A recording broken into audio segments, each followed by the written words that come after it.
योजना प्रस्तुत की 14 जून 1945 को, 14 जून 1945 को एक योजना प्रस्तुत की, 45 को योजना प्रस्तुत की, योजना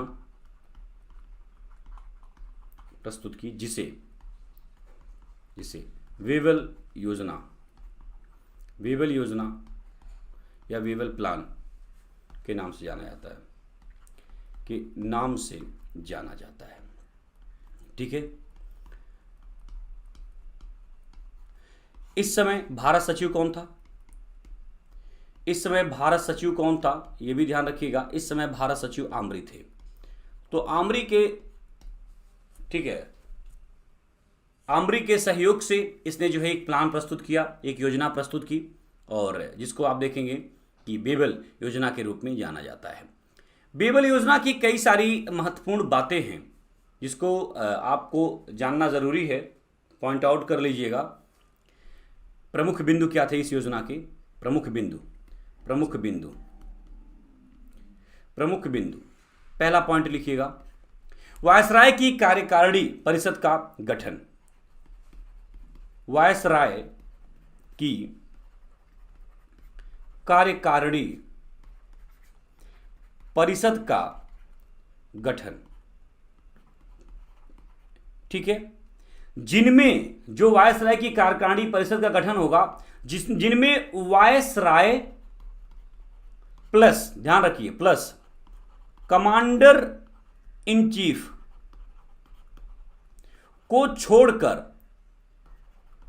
छोड़कर शेष भारतीय होंगे। पहला पॉइंट। ठीक है, शेष भारतीय होंगे, शेष सदस्य भारतीय होंगे। दूसरा पॉइंट इसमें क्या था बेबल योजना में? प्रतिरक्षा के अलावा समस्त भाग भारतीयों के अधिकार में, यानी कि प्रतिरक्षा के अलावा समस्त भाग, विभाग मतलब यहां पर विभाग शब्द ज्यादा सही होगा, भारतीयों के अधिकार में होगा। अगला पॉइंट जो महत्वपूर्ण पॉइंट है, कार्यकारिणी में हिंदू और मुस्लिम बराबर होंगे।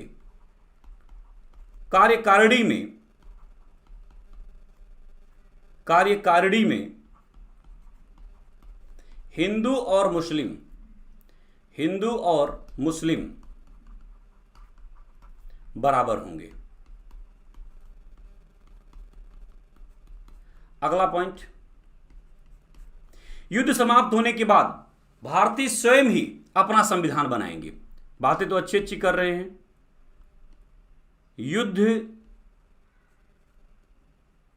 युद्ध समाप्त होने के बाद भारतीय स्वयं ही अपना संविधान बनाएंगे। और एक पॉइंट और लिख लीजिएगा, इन सब बातों पर गंभीरता से विचार करने के लिए इन्होंने कहा कि जल्द ही शिमला में सम्मेलन होगा। तो यहां पर आप देखेंगे कि कहानी आगे बढ़ती है और अब शुरू होगा शिमला सम्मेलन।